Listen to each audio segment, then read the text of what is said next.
Hi, everyone, and welcome to Teachly University. And in my lecture today, we're going to be reviewing the book, The Science of Getting Rich by Wallace D. Wattles. And it's really one of my favorite books. I've read Think and Grow Rich by Napoleon Hill, The Power of the Subconscious Mind by Dr. Joseph Murphy, Psycho-Cybernetics by Dr. Maxwell Maltz. I've read a lot of these pioneering personal growth books, but I think this is one of my favorite ones. I've read it at least 10 times. Uh, and I continue to read it to this day because the book is just rich with so much information and so much substance that every time you read it, you learn something new.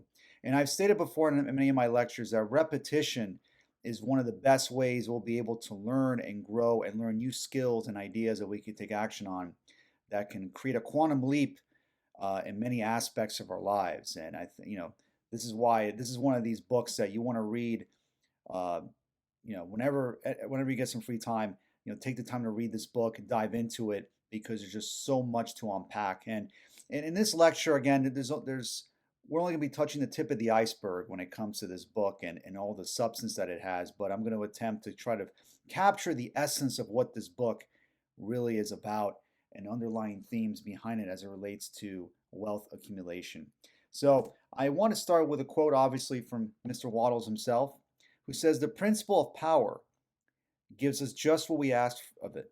If we only undertake little things, it only gives us power for little things. But if we try to do great things in a great way, it gives us all the power there is. So, what Waddles is suggesting here is that we have this untapped power, this untapped potential that we don't utilize enough. That if we were to utilize it, and back this power behind pursuing big goals, big dreams that we have. This can dramatically transform our life and it can get us so we can accomplish these dreams and these goals. It's within us to do it. And I think what Waddles also is suggesting is that we are responsible for our circumstances, or put it another way, and again, to quote Spider-Man, uh, with great power comes great responsibility.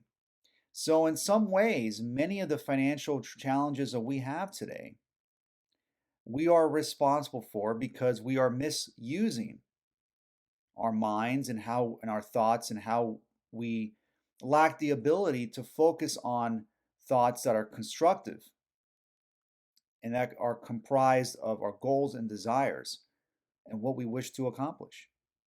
The good news is that with this responsibility, we have the power to change our financial destiny. And that's all about how we utilize our thoughts and how we can reshape them and reshift our focus towards what we want and impressing these desires to our subconscious and also the universal intelligence, which we're going to be describing in more detail a little bit later on. And when it comes to money, and I think we could all relate to this guy here, that money is a very emotional topic for so many of us. We all wish to earn more of it, but yet we seem to have trouble trying to find ways to be able to earn more money. We want to keep the money that we do earn, and we're also fearful that we will lose the money that we do have from a bad investment, or maybe from a risk that we take in starting a business, or maybe a bad economy or a drop in the stock market. We become fearful that we're not going to be able to have enough. And I believe it is this fear that ultimately can shape our financial destiny. And this is what Wattles discusses, that when we focus on what we don't have, when we focus on the negativity that's around us, then it pushes us further away from achieving riches beyond our wildest dreams. So it really depends on what we observe. Because really, if we observe our thoughts and behaviors and we begin making changes and reshifting our focus, we can then become creators of our destiny and we can visit new horizons and new possibilities that we didn't even think were possible. And that all starts with the mind and what we focus on. But the problem is, again, in this era that we live in with technology and this constant bombardment of information we're subjected to from all sides, and especially with our smartphones, we are constantly distracted.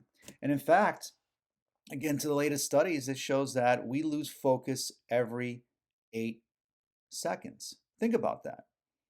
We lose focus every 8 seconds. Is it any wonder why so many of us struggle with achieving our goals? Because we can't seem to focus. Our attention span is, I'm sorry to say, horrendous because we have a hard time focusing. We have a hard time observing. And I believe that in the 21st century, we hear a lot about creativity, but the most important skill that we can master if we want to thrive in the 21st century is our ability to observe and focus our thoughts and behaviors in being intentional and deliberate with our thoughts and actions in a direction of where we want to go. And especially holds true with our finances. And that all starts with working on our attention span, which, as you can see, um, is is troublesome. So it's working on our observational skills. So then finally, I want to start with this really hitting home here in this lecture that there's nothing wrong with wanting to become rich. There's nothing wrong with it. It's okay to want to be wealthy. Now, I know I hear this all the time, when people tell me, oh, Frank, but, money's not everything. Sure, money's not everything. But you know what? It's pretty damn important. It's pretty damn important, let's be honest. It's important because we live in a material world where, in order for us to survive and thrive, to have access to food, water, clothing, shelter, or um, higher level desires, such as meaningful work, a career, business, to travel, to educate ourselves, it requires money. It requires wealth to do it. And one of my criticisms, I think, in this field of new thought or in psychology, where it seems that we focus so much on our internal minds, on what's going on internally, we totally forget about what's going on outside of us. And it's about finding balance between what occurs outside of us and what is going on within our internal world. Because one can validate the other. The work that we do internally can validate what goes on outside of us, and events that occur outside of us can shape and impress what goes on inside our own minds. So it's a balance of both. But the irony here ultimately is that in order for us to change our external environment, it requires going within and really focusing on how we can shape our thoughts in the direction of where we want to go. And that especially holds true with our finances. So you want to get rich in order that you may eat, drink, and be merry when it is time to do these things, in order that you may surround yourself with beautiful things, see distant lands, feed your mind, and develop your intellect, in order that you may love men and do kind things, and be able to play a good part in helping the world to find truth. So again, Wattles hits home what I was saying in the previous slide, that if we want to make the most out of life, if we want to travel, feed our mind, educate ourselves, to see beautiful things, to maximize all of our skills and abilities, to start businesses, to help other people so that they too can become rich and improve their lives, we must become rich ourselves. And this is a hard concept to swallow. And I know for many of you listening, this could be a little bit difficult to accept at first because subconsciously, many of us have been indoctrinated into believing, as I've said before, that wanting to get rich is a bad thing, that you're being greedy, you're being selfish. And we've heard this, that money is the root of all evil. How many times have we heard that? It's this sort of conventional wisdom, this dribble that we've been hearing since we were children that has hurt us financially without us even realizing it. So we have to begin challenging these beliefs right now and replace them with new beliefs. The belief that it is okay to get rich, that you have the ability to get rich, that by getting rich, it means that you want to make the most out of your life, and to again reference Wattles, to add increase to every aspect of your life so that you may help others and help other people find the truth that their thoughts and actions and what they think about can impact their destiny. And that's a truth that certainly we want to be able to share with others and teach And I think by doing that, that can make the world a much better place. And this is where we're going to really unpack this quote from The Science of Getting Rich. There is a thinking stuff from which all things are made, and which in its original state permeates, penetrates, and fills the inner spaces of the universe. A thought in this substance produces a thing that is imaged by the thought. Man can form things in his thought, and by impressing his thought upon formless substance, can cause the thing he thinks about to be created. Man is a thinking center and can originate thought. All the forms that man fashions with his hands must first exist in his thought. He cannot shape a thing until he has thought that thing. Again, a lot to unpack here. There's a lot of a lot of richness and context here that we're going to explore. So let's start with the term thinking stuff. What does Wattles mean by that? So we've heard the term universal intelligence, the universe, God. This thinking stuff, we can equate it to an intelligence that is the creator of all that is around us, the creator of the universe and our natural world and the natural laws that we follow and are subject to every single day. And it is this thinking stuff, this intelligence that is all around us. And in this intelligence, then, it creates thought. And that thought can be equated to the thoughts that are produced in our own minds. Meaning that if we begin to become conscious, again, this is where observational skills come into play, where we observe this intelligence, this thinking stuff, and we impress on this intelligence our thoughts and desires of wealth, of abundance, of love, of peace, of helping others, of providing service. When we become very specific and clear about what it is that we want with emotional intensity, and we impress upon this intelligence what we want, then what we think about can be created. So this is really the foundation for much of the new thought that is being preached to today, and that's being discussed by many new thought uh, thinkers, such as Dr. Joe Dispenza, who's become one of the more popular ones. But we also, going back to like Neville Goddard, Neville Goddard also discussed this in much of his work, with the power of the imagination,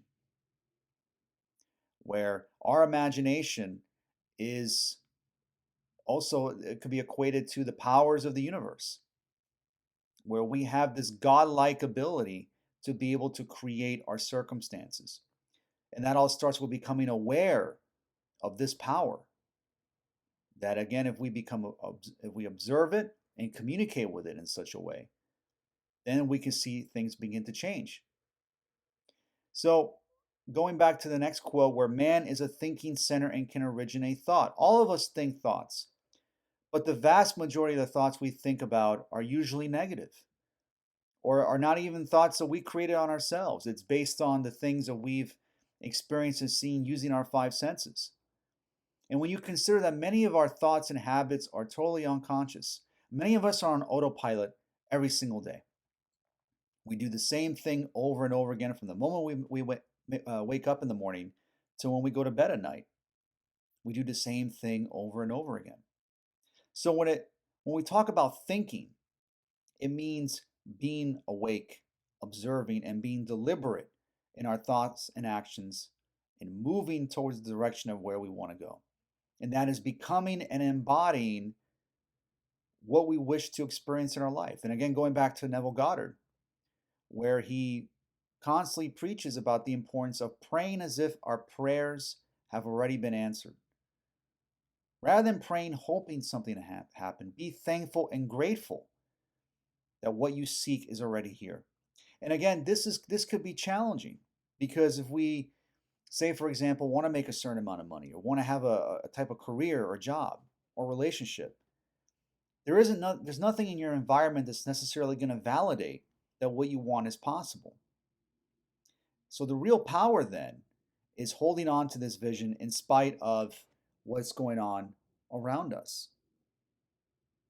So it's important then that we become much more conscious of this thinking stuff, this intelligence, or God, ultimately, which I think is really the ultimate interpretation of this thinking stuff, which is just another interpretation for God.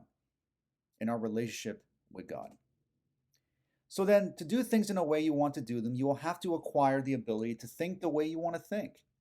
This is the first step toward getting rich. So then we talk about observation, being conscious of our thoughts and habits, being much more observant of this intelligence that exists around us and communicating with it, either through the power of prayer, through being still, or just through our inner talk or an inner dialogue.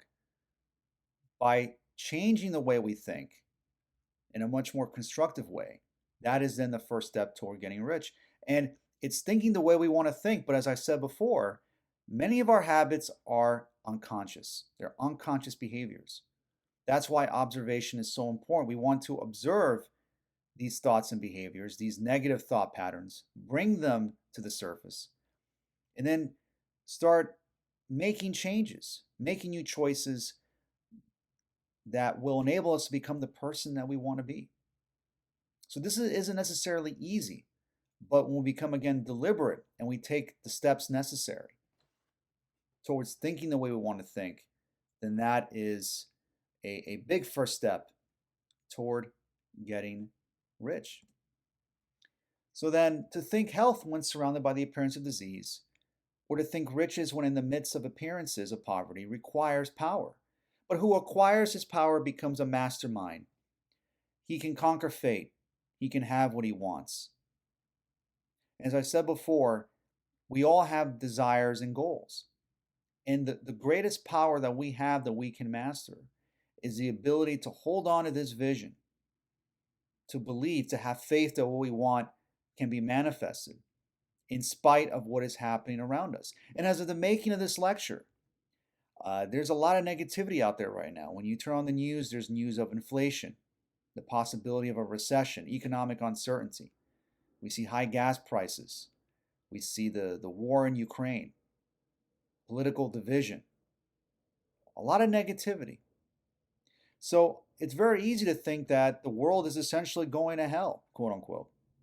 But as Wattles says, the world is not going to the devil, it is going to God. It is wonderful becoming. So I think what Wattles is suggesting is that there's always going to be problems. There's always going to be challenges. There will always be things out there outside of us that we cannot control. But what we can control is the power of our own mind and our ability to harness the vision of a better future. And if we're able to hold on to this vision with such intensity of emotion, in spite of what's going on around us, then we have mastered the mind and we can have what we want. And that includes riches. So then, in order to know more, do more, and be more, we must have more. We must have things in use for we learn and do, and become only using things. We must get rich so that we can live more. The desire for riches is simply the capacity for larger life seeking fulfillment. Every desire is the effort of an unexpressed possibility to come into action. It is power seeking to manifest which causes desire. That which makes you want more money is the same as that which makes the plant grow. It is life, seeking fuller expression. So, going back to what I was saying before, that our desire for money is a desire for more life. It's to add increase into every aspect of our life, from our finances, to our relationships, to our spirituality, to our health. It's wanting to expand and grow. Human beings crave novelty. If we want novelty, if we want change, new experiences, new possibilities, then it requires having the money to do so. And the reason that we want money is not because we're obsessed with little green pieces of paper. It's because of what it symbolizes. Money can symbolize freedom, opportunity, the chance to help others, the chance for us to grow and be more, to try new things, to educate ourselves, to expand our minds, to travel, to see the world. That's really what money symbolizes for many of us. Money is simply a tool, is a means to an end, which is that so that we can live our authentic selves and become the creators of our life. And if, again, referring to Abraham Maslow, and I refer to him so often in many of my lectures, if you go to his hierarchy of needs, the pinnacle of human experience is our ability to express ourselves in many forms. We talk about flow, where we're in flow, we're totally immersed in the present moment. We're not worried about the future or living in the past. We're immersed in the task at hand, where we're removing the analytical part of the mind, where we're no longer self conscious and doubting ourselves. The mind and body are one, and we are truly expressing ourselves. And I think how that relates then to expanding and improving our financial situation is that for us to then earn more, we must enter these states of flow much more often, where we're no longer second guessing ourselves, or we're engulfing ourselves with all this negativity and worrying about and becoming frustrated about what we don't have. By focusing on the divine, by focusing on the good, you will see more possibility. You will express yourself more, and you see more good out of life. And it's really, again, when in communication with this intelligence and being aware of it and be much more observant. And again, we're not talking about perfection. We all get emotional. We all have bad days, and we're human beings. But when we make the effort to then move in the direction of our desires, to want to become wealthy and communicate that with this intelligence, you can see radical changes in your life, and you can really become what you truly have always wanted to be, which is your authentic self.